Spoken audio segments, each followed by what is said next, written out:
Hello friends, मैं अभय वाजपेयी हाजिर हूँ कक्षा 11 के अपने अगले लेक्चर के साथ।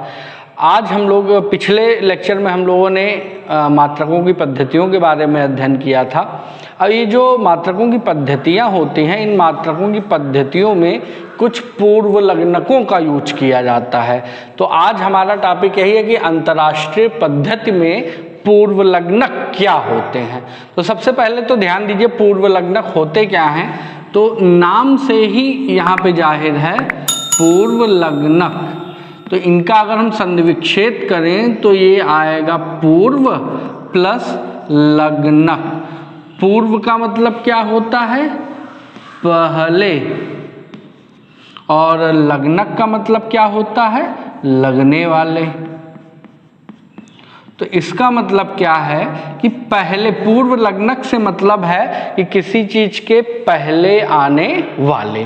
अब पहले आएंगे तो पहले आके क्या करेंगे ये देखना है। तो देखिए एक छोटी सी बात, इस चीज को अगर एक उदाहरण के माध्यम से समझें तो जैसे जो भी नाम व्यक्ति का होता है, जैसे एक छोटी सी बात, संतोष नाम अगर लिया जाए तो संतोष नाम ये मैस्कुलिन है ना, या फेमिनाइन है, क्या है, मतलब ये पुरुष है स्त्री है, इसकी जानकारी नहीं हो पाती है।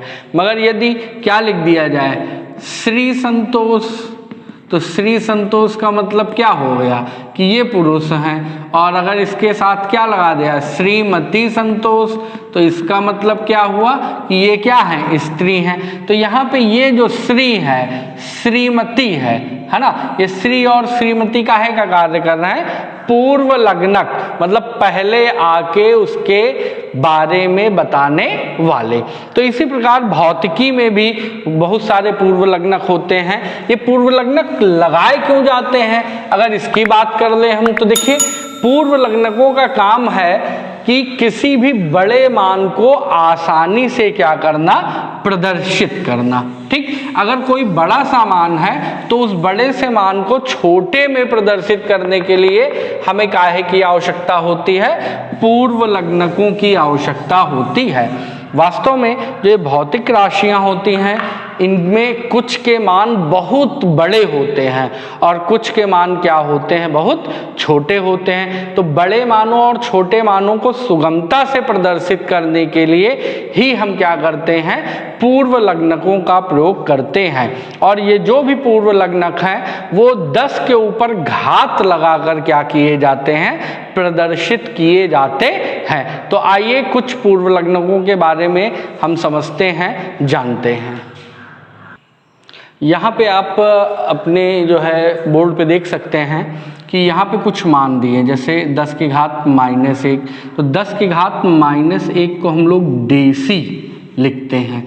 ठीक, और डेसी के बाद ये आपका क्या आ जाता है? सेंटी आ जाएगा। 10 की घात -2 है तो डेसी आएगा पहले, और डेसी के बाद क्या आएगा? सेंटी। सेंटी के बाद ये क्या आ जाएगा आपका? मिली आ जाएगा। मिली के बाद इसे हम लोग क्या कहते हैं? माइक्रो। माइक्रो के बाद 10 की घात -9 को क्या बोलते हैं? नैनो। माइक्रो को इस प्रकार से, मिली को एम से, सेंटी को सीएम से, डेसी को डीसी से क्या करते हैं? प्रदर्शित करते हैं। और इसी प्रकार नैनो को एन से प्रदर्शित करते हैं। और 10 की घात -12 को क्या बोलते हैं? पिको बोलते हैं। और इसे किससे प्रदर्शित करते हैं? पी से। तो वास्तव में ये क्या है? पूर्व लग्नक है। जैसे किसी का मान क्या लिखना है? जैसे 2.3 गुणे 10 की घात -3, और ये क्या लिखा है?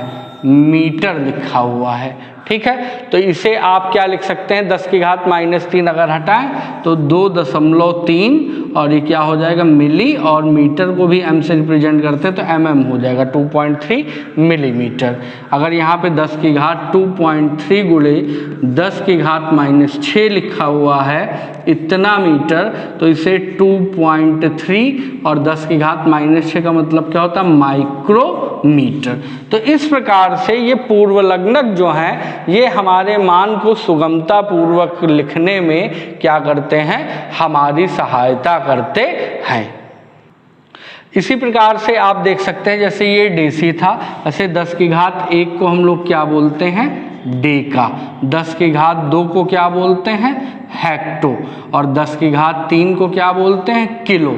और इसे क्या बोलते हैं, मेगा। मेगा के बाद इसे क्या बोलते हैं, गीगा बोलते हैं। तो इस प्रकार से ये जो चीज़ें आप देख रहे हैं अपनी स्क्रीन पर, ये आपकी क्या कहलाती हैं, अंतर्राष्ट्रीय पद्धति में पूर्व लग्नक कहलाते हैं। इनके अलावा भी 10 की घात -12, 10 की घात -15, 10 की घात -18 और इधर 10 की घात 12, 10 की घात 15, 10 की घात 18, 10 की घात 24 और भी पूर्व लग्नक होते हैं। तो वो सब आपको आपकी स्क्रीन पर दिख जाएंगे। आप इन्हें क्या कीजिएगा, नोट कर लीजिएगा और किसी प्रकार की कोई समस्या हो तो बताइएगा। आइए अब चलते हैं अपने अगले टॉपिक पर। हमारा अगला टॉपिक है लंबाई का मापन। देखिए, लंबाई के मापन की बात करें तो आप सभी भी लंबाई को किसी न किसी रूप में मापते रहते हैं, है ना। जैसे घर में आपको क्या किया जाए कि कोई आवश्यकता पड़ी आपको कोई लाइन खींचने किसी कॉपी पर, तो आप काहे का यूज करते हो, पटरी का यूज करते हो। तो वास्तव में जो छोटी पटरियाँ होती हैं उसमें सेंटीमीटर के कॉलम होते हैं, थोड़ी बड़ी पटरियाँ होती हैं, आप लोग अपनी फिजिक्स लैब वगैरह में भी देखते हैं, जो बड़ी पटरियाँ होती हैं वो 1 मीटर की होती हैं।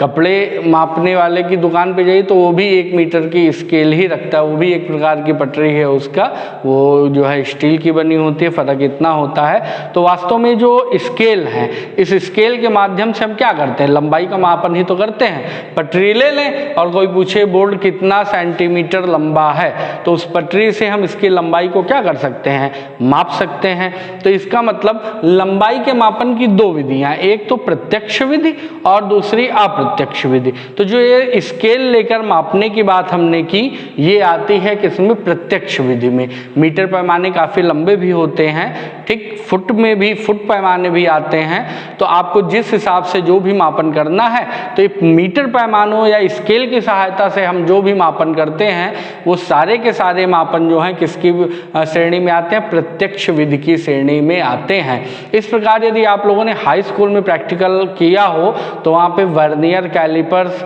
और पेंच मापी का हम लोग उपयोग करते हैं, प्रयोग करते हैं। तो वर्नियर कैलिपर्स और पेंच मापी के द्वारा भी मापी गई जो दूरियां या मोटाई आदि होती हैं वो भी किसके अंतर्गत आएगी, प्रत्यक्ष विधि के अंतर्गत आती है। तो इन प्रत्यक्ष विधियों से तो हम परिचित हैं ही। अब हमें बात करनी है लंबाई के मापन की अप्रत्यक्ष विधियां, है ना। तो आप ध्यान दीजिएगा, लंबाई का मापन करना है और लंबाई का मापन क्या है कि कोई भी वस्तु कितनी लंबी है वो हमें ज्ञात करना होता है। इसके मापन की कुल 2 विधियां हैं। एक मैंने बताई प्रत्यक्ष विधि, और प्रत्यक्ष विधि में मैंने आपको कुछ बातें बताई, और दूसरी है अप्रत्यक्ष विधि। अप्रत्यक्ष विधि, तो प्रत्यक्ष विधि में मैंने बताया आपको कि प्रत्यक्ष विधि में क्या आएगा, ध्यान दीजिए। प्रत्यक्ष विधि में जैसे स्केल माने पटरी का लेकर आप पटरी से मापन कीजिए, या वर्नियर कैलिपर्स इसके उपयोग से कोई दूरी का मापन किया जाए। बहुत छोटी दूरियों का मापन इसके द्वारा होता है। और इनके साथ में एक आता है पेंच मापी। अब अगर यदि आप लोगों ने हाई स्कूल में नहीं पढ़ा है तो अभी तो खैर कोविड-19 के कारण विद्यालय बंद हैं। जब आप विद्यालय आएंगे तो आपकी फिजिक्स लैब में सारे उपकरण मौजूद हैं, मैं आपको दिखाऊंगा और इनसे संबंधित प्रैक्टिकल के बारे में भी बात होगी। कक्षा 11 में ये प्रैक्टिकल में है। अब दूसरी है अप्रत्यक्ष विधि। तो अप्रत्यक्ष विधि का मतलब क्या हुआ, अप्रत्यक्ष का मतलब जब हम किसी चीज को सीधा सीधा नाप सकें। जैसे आप कहीं पे खड़े हैं और आपको काफी दूर, बहुत दूर क्या दिख रहा है, कोई पहाड़ी दिख रही है, और आपसे कहा जाए भैया आप जहां खड़े हैं वहां से वो पहाड़ी कितनी दूर है, तो जाहिर सी बात है पहाड़ी है तो रास्ता भी बड़ा दुर्गम होगा। और ये मीटर पैमाना लेके आप कहां तक नापेंगे, क्या संभव है? नहीं संभव है। ठीक है, इसी प्रकार से ध्यान दीजिए, हमारे जो सैनिक होते हैं, आपने सुना होगा पनडुब्बी का नाम, है ना। इस वक्त जो है भारत, चीन और अमेरिका के युद्ध की बहुत चर्चाएं हैं, तो उसमें सबमरीन्स के बारे में बहुत कुछ बताया जाता है। तो उसी सबमरीन को हिंदी में हम लोग पनडुब्बियाँ बोलते हैं, जो पानी में डूबकर बहुत नीचे तक जाती हैं। आपने कभी सोचा है कि पानी के अंदर एक पनडुब्बी हमारी जा रही है भारतीय सेना की, सामने से पाकिस्तानी पनडुब्बी आ रही है, तो क्या पाकिस्तानी पनडुब्बी चिल्ला के बोलती है कि मैं पाकिस्तानी पनडुब्बी हूँ, मुझे नष्ट करो, मेरा निशाना लगाओ? नहीं। तो आपने कभी सोचा है कि उनकी दूरी कैसे, हमारी पनडुब्बी उनके बारे में कैसे जान लेती है, उनकी दूरी का पता कैसे लगाती है और उस पानी में उनको कैसे मार गिराती है? तो वास्तव में ये इन सब के लिए जो है दूरी मापन की अप्रत्यक्ष विधियों का यूज होता है। और ये विधियां कौन कौन सी हैं, इनके बारे में हम क्या करेंगे, अध्ययन करेंगे। अब देखिए, जो अप्रत्यक्ष लंबाई मापन की अप्रत्यक्ष विधियां हैं बड़ी दूरी की, उनमें पहली विधि है प्रतिध्वनि विधि।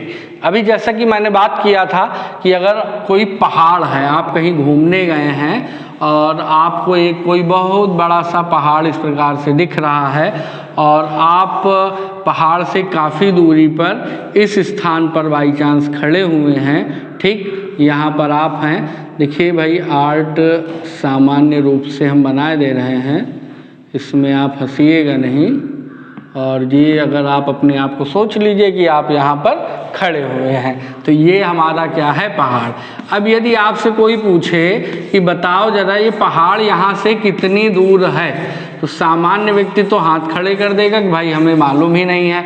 मगर आप चूंकि विज्ञान के छात्र हैं, अब आपको पता लग जाएगा, तो आप इसको ज्ञात कर सकते हैं विशेष यंत्रों की सहायता से। तो क्या करेंगे, इसकी दूरी ज्ञात करेंगे, क्योंकि बीच में खाई होगी, है ना, बहुत गहरी खाइयाँ भी होती हैं और हो सकता है इसके बीच में भी उबड़ खाबड़ रास्ता हो, तो यहाँ से जाके इंची टेप लेकर या स्केल लेकर इसे मापना संभव नहीं है। तो हम क्या करेंगे, जैसे यहाँ पे खड़े हुए हैं, तो आप यहाँ से क्या करेंगे, किसी स्रोत के द्वारा ध्वनि उत्पन्न करेंगे। जब ये आप आवाज इसकी तरफ उत्पन्न करेंगे तो ये जाएगा, इस पहाड़ से टकराएगा और टकराने के बाद में यहाँ से आपको ये रिटर्न हो जाएगा, परावर्तित हो जाएगा।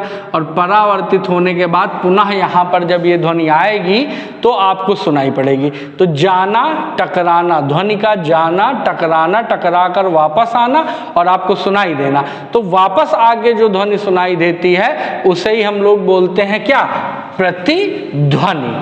तो इस प्रकार से इस प्रतिध्वनि के द्वारा हम इसकी दूरी ज्ञात कर सकते हैं। ठीक, कैसे? सबसे पहले तो जैसे ये दूरी d है, तो जाहिर सी बात है d दूरी गया है तो लगभग d दूरी वो आएगा, भी थोड़ा बहुत अंतर हो सकता है, कोई मायने नहीं रखता है। d दूरी गया, d दूरी आया। और इस d दूरी जाने में लगा समय कितना है, t, समय कितना है t। और जिस स्रोत का आप यूज करते हो उस स्रोत से जो ध्वनि तरंगे छोड़ी जाती हैं तो उनकी स्पीड भी हमें क्या होती है, ज्ञात होती है। तो मान लेते हैं कि जो ध्वनि तरंगे थी उनकी स्पीड क्या थी, v मीटर पर सेकंड, है ना। और वो जाकर वापस आने में जो उन्हें कुल समय लगा वो कितना था, t सेकंड। और ये d दूरी या d मीटर की दूरी गई हैं इधर से इधर और d मीटर की दूरी ही क्या हुई है, वापस आई हैं। तो आप जरा ध्यान दीजिए, कुल दूरी, आपको सूत्र मालूम है, कुल दूरी बराबर क्या होता है, कुल दूरी बराबर होता है चाल और गुणे क्या होता है, समय। ठीक, तो अब यहाँ पर जरा ध्यान दीजिए, कुल दूरी कितनी है, d, और दूसरी वाली भी कितनी है, d। ठीक, तो d गया, d आया, तो कुल दूरी हो गया 2d। चाल कितनी दी है, v मीटर पर सेकंड, और समय कितना दिया है, t। तो dd मिलके कितना हो जाएगा, 2d बराबर v इंटू टी। तो d दूरी आपको ज्ञात करनी, एक तरफ की दूरी, तो d बराबर ये जो दो गुणे में है उधर बटे में चला जाएगा, तो हो जाएगा v इंटू टी और अपॉन में क्या आ जाएगा, 2। तो इस सूत्र की सहायता से हम क्या कर सकते हैं कि हमसे ये पहाड़ी कितनी दूर स्थित है, इस सूत्र की सहायता से ज्ञात कर सकते हैं। और इसके बारे में, इसके संबंध में जो थ्योरी है वो आपको आपकी स्क्रीन पर दिख जाएगी। वीडियो पॉज करके उसे आप नोट कर लीजिएगा। अब आइए चलते हैं अपनी दूसरी विधि पर। अब देखिए वीडियो थोड़ा सा ज़्यादा लंबा हो रहा है, इसलिए आज हम इसी विधि का अध्ययन करेंगे। कल हम इसके अतिरिक्त जो अन्य विधियां हैं उन पर बात करेंगे। तो आज के लिए इतना ही, फिर मिलते हैं कल, तब तक के लिए धन्यवाद।